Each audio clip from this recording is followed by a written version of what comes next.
आदमी ने कहा और सुनाओ, कहा और ये है कि इनके बादशाह का बेटा भी अगर चोरी करता है उसका हाथ काट दिया जाता है, अगर उनमें कोई शादीशुदा बादशाह का बेटा जिना करता है पत्थरों से मार मार कर मार दिया जाता है।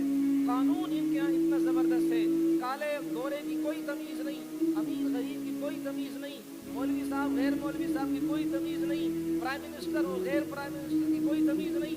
बस जो गुनाह करे, चाहे वो वजीर आजम करे या असीर आजम करे, चाहे वो अमीर आजम करे या बेचारा फकीर आजम करे, कोई भी गुनाह करे एक ही नौइयत का, दोनों की सजा एक जैसी होती है।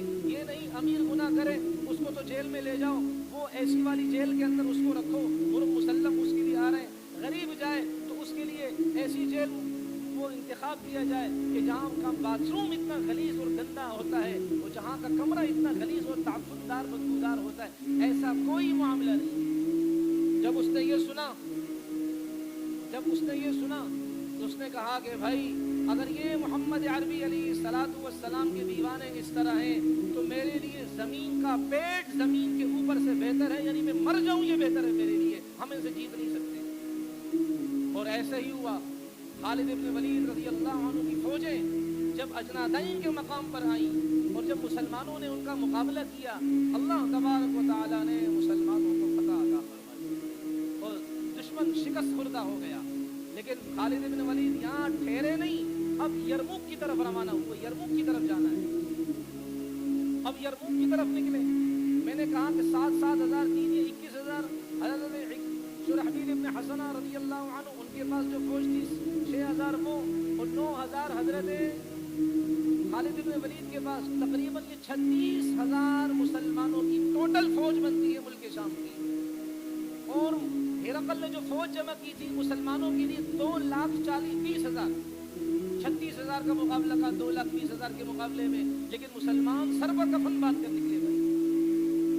अब खालिद इब्न वलीद रज़ी अल्लाह अन्हु ने ये फरमाया, बजाय इसके कि मुसलमान अलग अलग टुकड़ियों में बटे, अलग अलग लड़े, अभी हमें तब्दील करना चाहिए जंग का क्या है पस मंजर और जंग की हैत और जंगी नक्शा हमें तब्दील करना चाहिए, बल्कि हमने अब क्या है इकट्ठा होकर लड़ना है, सारी फौजें इकट्ठी हो जाए। मुसलमानों ने भी ये कहा, बाकी खालिद इब्न वलीद आपकी बात दुरुस्त है, हमें इकट्ठा होकर लड़ना चाहिए। हिरकल को पता चला, उसने भी सारी फौजों को इकट्ठा कर दिया कि मुसलमानों के खिलाफ इकट्ठे होकर लड़ेंगे। अब ये यरमुक के इलाके में पहुंचे। यरमुक में 2 लड़ाइयाँ हुई, ये जंग अव्वल में, जंग 2 बाद में इसका जिक्र किया जाएगा। यरमुक के इलाके में पहुंचे, ये शाम के अंदर है। जब उस इलाके में ये पहुंचे, अब खालिद इब्न वलीद रज़ी अल्लाह ने देखा कि 2 सहाबा की एक जमात अलग है, लश्कर 2 का एक है, अलग है। तो खालिद इब्न वलीद ने वहाँ अल्लाह की तारीफ की और रसूल पाक अलैहिस्सलाम पर दुरूद पाक का नजराना पेश किया, और फिर उन्होंने फरमाया कि देखें बेहतर ये कि हम मुसलमान इकट्ठे होकर लड़ें, अलग अलग न लड़ें। आज का दिन है, यरमुक की अभी जंग छिड़ने वाली है, आज का दिन ऐसा दिन है, इस जंग पर आगे के दिन क्या डिपेंड करते हैं, यानी आज का दिन ये बाकी आइंदा की तारीख रकम करने वाला है। अगर आज हम फतह से हम कनार हो गए तो ये रूमी पसपा होते जाएंगे, यहाँ तक कि हम इनकी बनाई हुई खंदकों के अंदर इनको डाल देंगे, गढ़ों के अंदर इनको डाल देंगे।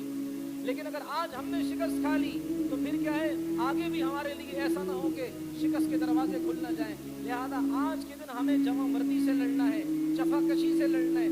आज अगर हमने शिकस्त नहीं खाई, हमने फतह हासिल कर ली, तो देखना है मुसलमानों, रूम के दरवाजे अल्लाह फुतूहात के हमारे लिए खोल देगा।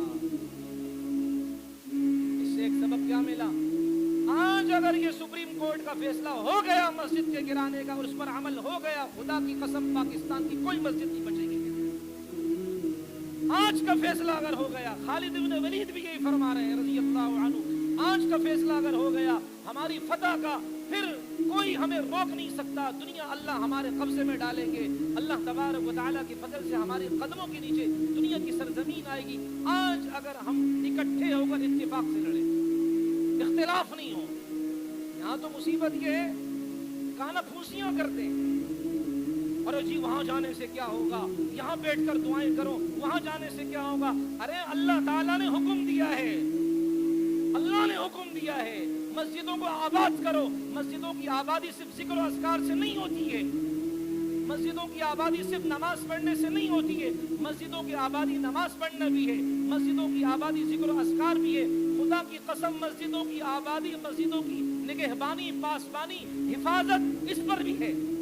اگر آج ہم نے مسجدوں کی نگہبانی نہیں کی، اللہ تو قادر ہے، اللہ یہ دیکھنا چاہتے کہ تم نے میری مسجد کے لیے کتنا کچھ کیا، تم نے کتنا کیا۔ خالد ابن ولید کتنے 100 سال پہلے، 1400 سال پہلا، یہ 13 ہجری کا واقعہ ہے، 1400 سال پہلے کا فرما رہے ہیں، مسلمانوں اتفاق کر لو، وہ روم والوں کے خلاف کھڑے ہو جاؤ۔ اگر آج شکست کھا لی تو تاریخ تمہیں معاف نہیں کرے گی۔ آج تم فتح یاب ہو گئے، تمہارے لیے فتح کے دروازے کھل جائیں گے۔ آج ہم سمجھتے ہیں مسجد کی حفاظت صرف ایک مسجد مذہبی جماعت کا ٹھیکہ ہے، ایک ملا کا ٹھیکہ ہے، ایک مذہبی جماعت کا ٹھیکہ۔ میرے محترم یہ دماغ سے نکالے ہم بات۔ اللہ کا گھر ہے کہ نہیں ہے بھائی؟ اللہ کے گھر میں مسٹر بھی آتا ہے کہ نہیں آتا؟